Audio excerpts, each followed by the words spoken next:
Welcome to movie recap time. The movie begins with Amanda packing bags early in the morning while her husband, Clay, is still asleep. He wakes up, surprised, and asks her about the sudden packing. Amanda tells him she wants to leave the city and the people for a while, so she rented a beach house that morning. Clay doesn't argue, and they leave the same day with their kids. The house turns out to be a luxurious and well-equipped place, with everything they need. The kids enjoy the swimming pool, and Clay feels at peace seeing them so happy. Soon after, Amanda goes to the local market to buy groceries. When she returns, she gives Clay a pack of cigarettes, encouraging him to enjoy this escape. They all head to the beach together. Amanda loves how quiet it is, with very few people around. Their daughter, Rose, points out a large ship in the sea. The family notices it, but they don't think much of it. They settle down on the beach, eat their food, and eventually rest. But Rose keeps her eyes on the ship. She shakes everyone awake, saying the ship is still moving, and it doesn't look like it's going to stop. Amanda wakes Clay, and they all start running. The ship finally stops when it crashes into the sand. Beach security evacuates everyone, saying the ship's GPS failed. Back at the house, Amanda tries to read the news on her laptop, but the Wi-Fi won't connect. The TV isn't working either. When they spot two deer in the lawn, they take it as a good sign. That night, Amanda and Clay play Jenga and drink. Amanda suddenly senses that someone's in the house, and moments later, there's a knock at the door. They open it to find a man and a young woman. The man introduces himself as G.H. Scott, claiming to be the owner of the house. Clay invites them in because it's cold outside, although Amanda is hesitant. Scott explains that they went into the city, but there's a blackout everywhere. They have nowhere to go, so they need to spend the night there.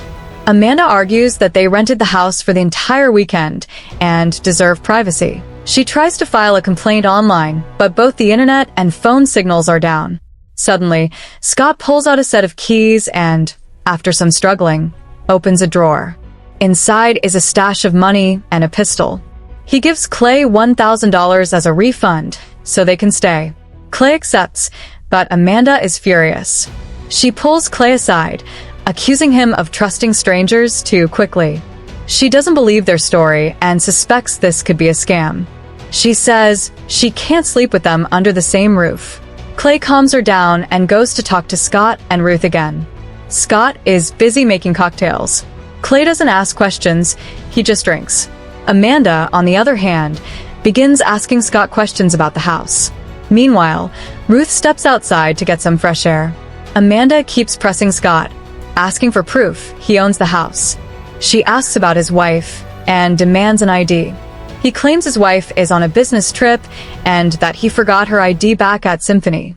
Just as Amanda catches him in a lie, the TV suddenly turns on at full volume. It announces that all city lights are out due to a national emergency. Clay believes the news and agrees to let Scott and Ruth stay in the basement. Ruth hates it and wants to kick Amanda's family out, but Scott tells her to stay calm. He'll figure things out. Amanda feels something is off, especially how Ruth interrupted her questioning. She also wonders why Scott and Ruth never mentioned the ship crash earlier. She's suspicious and overwhelmed. Suddenly, the TV flashes a new message. A global cyber attack is underway. The next morning, Rose wakes Amanda, saying she wants to watch the last season of Friends, but there's no internet. Amanda tells her about the blackout. Rose, frustrated, goes outside to sit by the pool. She sees a deer and smiles, until more and more deer gather around the edge of the garden. Amanda gets up and makes herself a coffee. Ruth joins her and asks for a cup as well. They begin chatting about their jobs. Amanda says she's in advertising, while Clay is a professor. Amanda then talks about the blackout and a warning message she briefly saw on her phone. It mentioned a cybersecurity threat. Ruth suggests that hackers may have attacked the power grid, crippling the entire system. Scott enters and asks if there's any news. Amanda says he went into town to find out more. He hopes it's nothing like the early 2000s attack, when two kids from the Philippines sent a virus with the subject, "I love you," paralyzing many businesses. Amanda excuses herself to go check on Archie. Meanwhile, Ruth and Scott stare out the window, worried. They've lost all contact with Maya, Scott's wife and Ruth's mother, and Ruth starts panicking. Meanwhile, Clay drives into town to find someone who knows what's going on. The streets are empty. Back home, Rose tells Archie she saw lots of deer earlier, and it felt like they were trying to say something. Archie, who's stalking Ruth, ignores her. Scott gets in the car and heads into town. He finds a house that's been completely ransacked, windows broken, furniture overturned. At the same time, Clay sees a woman screaming in Spanish, but he can't understand her. Rose and Archie wander into the woods to see where all the animals have gone. Scott enters a house and finds an old radio, trying to catch a signal. Clay still can't understand the woman, so he drives off. She bangs on the car, crying. Scott walks along the beach and sees something strange in the sand. He pulls out a watch, only to realize it's still attached to a human hand. He falls back in horror and sees a dead body lying there. Suddenly, papers fly wildly toward Clay's car. He speeds up to get home, just as an airplane nosedives into the sand right in front of Scott. Scott barely survives, sprinting back into the house. Rose and Archie decide to return. Rose sees another deer, but it runs off before she can show Archie. Scott finally returns, soaked and shaken. He asks Ruth to get him some clothes and quietly tells Amanda that the market is unstable. He senses something unexpected is coming. Seeing Amanda's curiosity, he shares that he didn't see a single person alive.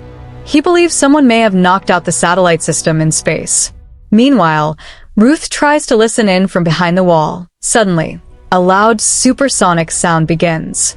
Amanda runs outside, and the noise stops after a while. Her kids join her, and they all go back home. Archie says he feels dizzy. Amanda tells the kids to go to their room and change. Once they leave, Amanda angrily asks Scott what he really knows about the situation. Scott tells her to wait for Clay to return, but Amanda refuses to wait. She yells that if a plane crashed due to the satellite system being down, then something much bigger is happening. Ruth grows anxious about her mother, who is supposed to be returning on a flight to Long Island. Suddenly, the front door opens. Clay is back. He hands them a piece of paper that reads, "Death to America." They realize America is probably under attack. They quickly pack up and leave for New Jersey, where Amanda's sister lives. As Clay drives out of the city, they hear sirens blaring. They're forced to stop because of a traffic jam. Amanda notices all the surrounding cars are driverless Teslas. She tells Clay to get in the car and then drives off quickly. The cars are driving themselves, crashing into one another. Amanda manages to drive safely and returns to Scott's home. That night, Amanda asks Clay to plan an escape. They can hear the sounds of bombs nearby. Archie is sweating in his room. Clay and Ruth sit by the pool, smoking marijuana.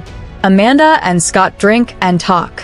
Amanda confesses that she never liked people and feels sorry that Scott always has to be around them due to his job. But now, she's started liking him. He once had a friend in the Defense Department at the Pentagon. One night, while drunk, the man invited him to an annual meeting of the powerful cabals that run the world. Amanda is frightened by the story and wants to leave. Scott stops her and reveals that the same friend called him yesterday, asked for a large money transfer, and didn't laugh at any jokes, just warned him to take care of himself. Scott doesn't think this is the work of powerful people anymore. Something else is going on. Later, Rose checks on Archie and asks him if there's hope of getting out of this situation. Clay tells Ruth he saw a troubled woman on the road and a wrecked ship on the beach. He didn't mention it earlier to avoid causing panic.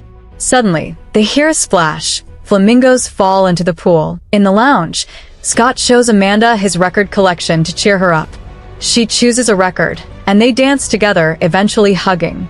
Amanda reminds him that they're both married and can't go further. Scott admits he loves his wife and is devastated by the thought that he may never see her again. Then a blast sounds. That same loud supersonic noise begins again. Flamingos fly away. The power goes out. Amanda and Clay sleep in the same bed with their children. Amanda notices Archie has a fever. Rose stays awake and tells her mom a story about a man who refused help during a flood, hoping God would save him directly. The man died, and in heaven, God told him that he did try, by sending help the man ignored. Rose says they've been given enough warnings. Their time is over. Later, Ruth, afraid, asks her dad to sleep with her.